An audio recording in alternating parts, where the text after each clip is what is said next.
अब्बास साहब, इसका मतलब फवाद चौधरी हमारे भाई जो है वो एज अ लॉ मिनिस्टर और एज अ वफाकी वजीर इत्तलात वो भी बहाल हो गए और बाकी लोग भी बहाल हो गए। बिल्कुल मुबारक हो। कोई नया फैसला भी जी गवर्नमेंट तो देखें और फिर कुछ करो। देखें अप्रैल, देखिए इस वक्त कैबिनेट बहाल है, असेंबली बहाल है। जी देखिए इस वक्त अप्रैल थर्ड की देखिए इस वक्त अप्रैल 3 की पोजीशन बहाल हो गई है। इसके माने क्या हुए मेरे नुक्ता नज़र से कि अब वोट ऑफ नो कॉन्फिडेंस अक्सर 9 जो है उसकी डेट आएगी, क्योंकि आप 3 दिन से 1 हफ्ते का पीरियड आप देंगे ना वोट ऑफ नो कॉन्फिडेंस को, तो अब स्पीकर अपनी जगह, स्पीकर के खिलाफ भी वोट ऑफ नो कॉन्फिडेंस मौजूद है। मुझे लगता है सबसे पहले स्पीकर के खिलाफ वोट ऑफ नो कॉन्फिडेंस वो होगी। लेकिन इस फैसले से हुआ क्या है, अगर स्ट्रेटजी वाइज देखा जाए तो इस फैसले से सर जी इस फैसले से हुआ ये है कि एक तो ये कि अब इस गवर्नमेंट को या जो भी असेंबली है, असेंबली को अपना टेन्योर पूरा करने का मौका मिलेगा। असेंबली को अपना टेन्योर पूरा करना चाहिए मेरे नुक्ता नज़र से, ताकि जब इलेक्शंस हों तो फिर प्रोविंशियल असेंबलीज़ के भी इलेक्शन साथ हों, एक नया बुरान नहीं खड़े। और इतने इस पीरियड में मैं इरफान कादिर साहब की बात को 110% इंडोर्स करता हूँ। पॉलिटिक्स ऑफ वेनम को ख़त्म होना चाहिए। आपको पीटीआई इस वक्त जो भी अगर वोट ऑफ नो कॉन्फिडेंस होती है, vote of no confidence carry होती है तो, और अगर नहीं होती है तो ख़ुद इमरान खान साहब को, इस वक्त वो वज़ीर आज़म है, 3 अप्रैल की पोजीशन पर आ गए हैं वो, तो उन्हें ज़्यादा ग्रेस दिखाना चाहिए। सुप्रीम कोर्ट के फैसले, उन्होंने ख़ुद कहा सुप्रीम कोर्ट का फैसला काबिल कबूल होगा। उनको चाहिए कि अब वो चीज़ जो बिलावल भुट्टो ने आज सुप्रीम कोर्ट में इलेक्टोरल रिफॉर्म्स की बात की, वो जाएं इलेक्टोरल रिफॉर्म्स पे। वोट ऑफ नो कॉन्फिडेंस अगर आती है तो ठीक फेस करें। पाकिस्तान की आईनी तारीख का एक बहुत बड़ा दिन, जब स्पीकर कौमी असेंबली की आइन शिकनी को जो है वो कानून ने, दस्तूर ने, अदालत आलिया ने उठा के बाहर फेंक दिया, और इसी तरह इमरान खान साहब की गवर्नमेंट को बहाल कर दिया गया। इमरान खान साहब की जो एडवाइस थी प्रेसिडेंट को असेंबली की तहलील की, उसको रद्द कर दिया, उसको रद्द ऑटोमेटिकली रद्द होगी, क्योंकि स्पीकर की रूलिंग जो है उसको गैर कानूनी, गैर आइनी करार दिया गया है। ये वो नैरेटिव था जो इमरान खान साहब पिछले कई दिनों से बना रहे थे, लेकिन अब इस फैसले ने आके उस नैरेटिव को भी बहुत हद तक हिट किया होगा। किस हद तक ये मैं कह नहीं सकता, लेकिन तहरीक अदम एतमाद को सुप्रीम कोर्ट ऑफ पाकिस्तान ने बरकरार करार दिया है। हफ्ते को इजलास बुलाने का हुक्म जारी किया है और स्पीकर को पाबंद किया है कि इसके ऊपर वोटिंग कराई जाएगी। तहरीक अदम एतमाद कायम दायम है। ये बहुत हिस्टोरिक डिसीजन है, बहुत बड़ा सेटबैक हो सकता है गवर्नमेंट के लिए, लेकिन ऑब्वियसली जो कानून है और जो आइन है उसे दस्तूर के हिसाब से चलना है, ना उसने कामरान शाहिद के हिसाब से चलना है, ना मुजीबर रहमान शामी के हिसाब से चलना है, और ना इमरान खान के हिसाब चलना है। तो आज एक बहुत बड़ा डिसीजन हुआ। सलमान गनी साहब, आप भी उस पैनल में थे जिसमें मैं और शामी साहब थे।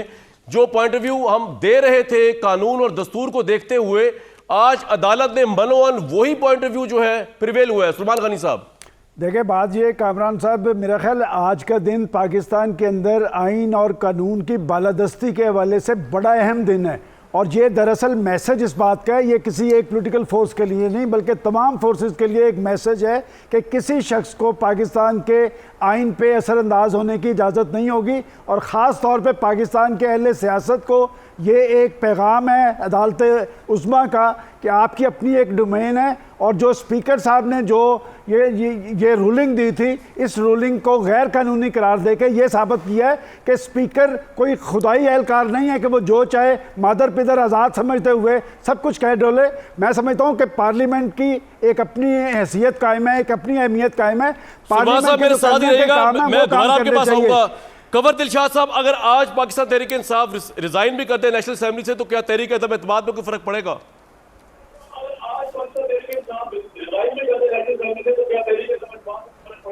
नहीं, कोई असर नहीं पड़ेगा। अच्छा, कोई असर नहीं पड़ेगा, ठीक है।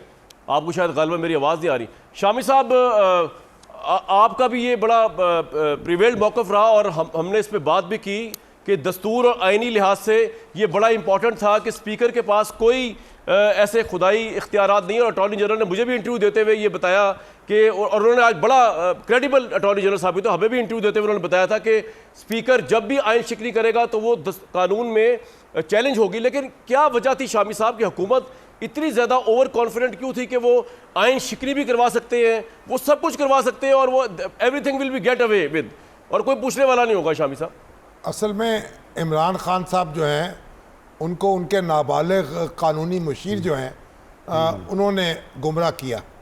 आप देखें, लगता है कि अटॉर्नी जनरल की बात नहीं सुनी जा रही थी और अटॉर्नी जनरल ने आज वो मौक़िफ़ इख्तियार नहीं किया जो दूसरे वकीलों ने इख्तियार किया। बात यह है कि स्पीकर को या डिप्टी स्पीकर को पार्लियामेंट पर हमला करने का हक हासिल नहीं है। उन्होंने आईन की बिल्कुल खुल्लम खुल्ला खिलाफ वर्जी की, पार्लियामेंट का इस्तेहकाक मजरू किया और आज का जो फैसला है वो पार्लियामेंट की बालादस्ती का फैसला है। सुप्रीम कोर्ट ने हमारा सर फ़ख्र से ऊंचा किया है, एतमाद बहाल हुआ है कौम का अपने आप पर और अपने अदारों पर और सुप्रीम कोर्ट पर, और ये एक तारीखी लम्हा है।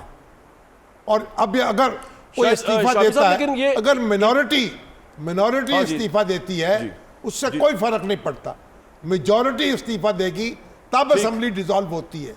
तो मेरा ख्याल है इमरान खान साहब को बिल्कुल ठीक अब एक अच्छे डेमोक्रेट के तौर पर फेस करना चाहिए, लीडर ऑफ द अपोजिशन के तौर पर अपना किरदार अदा करना चाहिए और जमहूरी अमल को आगे बढ़ाना चाहिए। ये उन पर उनकी जिम्मेदारी है कि वो अब आगे लेके जाएं मामलात को और अना और तासुब और अनाज से बाहर निकले।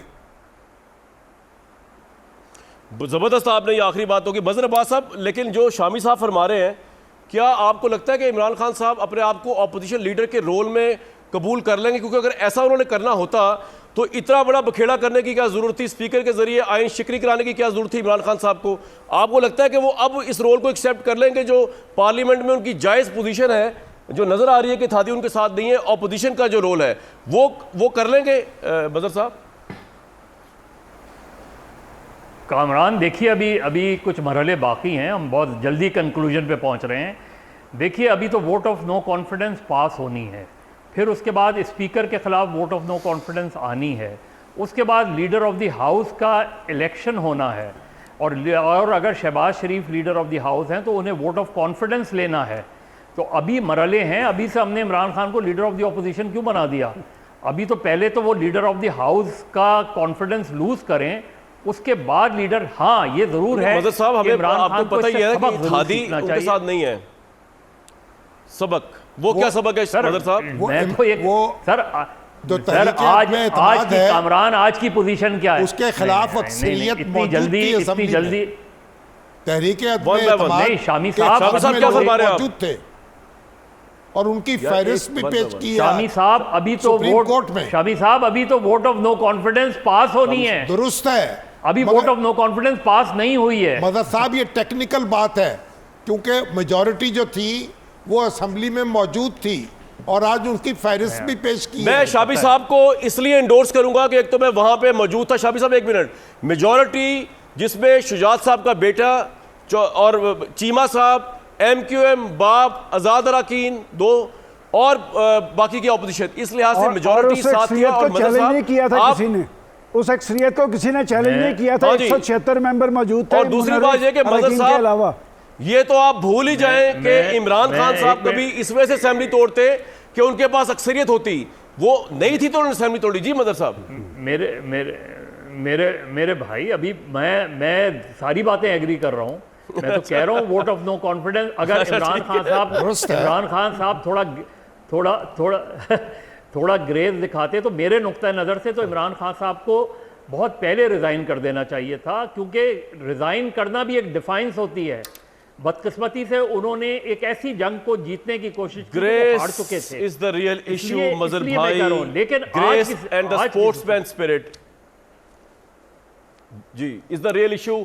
व्यूअर्स, आप ये स्पेशल देख रहे थे ट्रांसमिशन अदम एतमाद के ऊपर और इसके अंदर हमारे साथ ये लोग मौजूद हैं और आपके सामने ये हमने डिसीजन बहुत बड़ा पाकिस्तान की तारीख का स्पीकर की रूलिंग को सुप्रीम कोर्ट ऑफ पाकिस्तान ने मुतफिका डिसीजन से 5-0 से उठा के बाहर फेंक दिया। अदम एतमाद बरकरार है, उस पर वोटिंग का हुक्म जारी कर दिया गया है। इमरान खान साहब के 3 तारीख के बाद के तमाम डिसीजंस को जो है वो कालअदम हो गए हैं। प्रेसिडेंट की एडवाइस उनकी ख़त्म हो चुकी है, असेंबली बहाल हो चुकी है। अब अदम एतमाद में वोटिंग हफ्ते को होगी और उसके बाद पता चलेगा कि इमरान खान साहब प्राइम मिनिस्टर जो है वो कमांड करते हैं या नहीं करते हैं ऐवान का एतमाद। लेकिन यह बात तय है कि अब वो फुल फ्लैज प्राइम मिनिस्टर, उनकी गवर्नमेंट बहाल हो गई है। वजीर खारजा शाह महमूद कुरैशी साहब बहाल हो गए हैं, फवाद चौधरी साहब बहाल हो गए हैं, तमाम मावरान खसूसी बहाल हो गए हैं, पूरी कैबिनेट बहाल हो गई है। इसकी एक तरह से मुबारकबाद भी बनती है, मुझे नहीं पता देनी चाहिए कि नहीं, लेकिन असेंबली की बहाली की मुबारकबाद पूरी कौम को बनती है। आइन की बालादस्ती आज हुई है, कानून की बालादस्ती हुई है। दस्तूर जो है उसको कोई शख्स इस तरह हमला करके अब जा नहीं पाया, उसको रोक लिया गया है, उसको तंबीह की गई है और तमाम मामलात को सुप्रीम कोर्ट ने एक्सेप्शनल तरीके से जो देखा, सुना और हमने भी विटनेस किया कोर्ट रूम के अंदर, जिस तहम्मुल से मौजूद जजेस ने सबको सुना।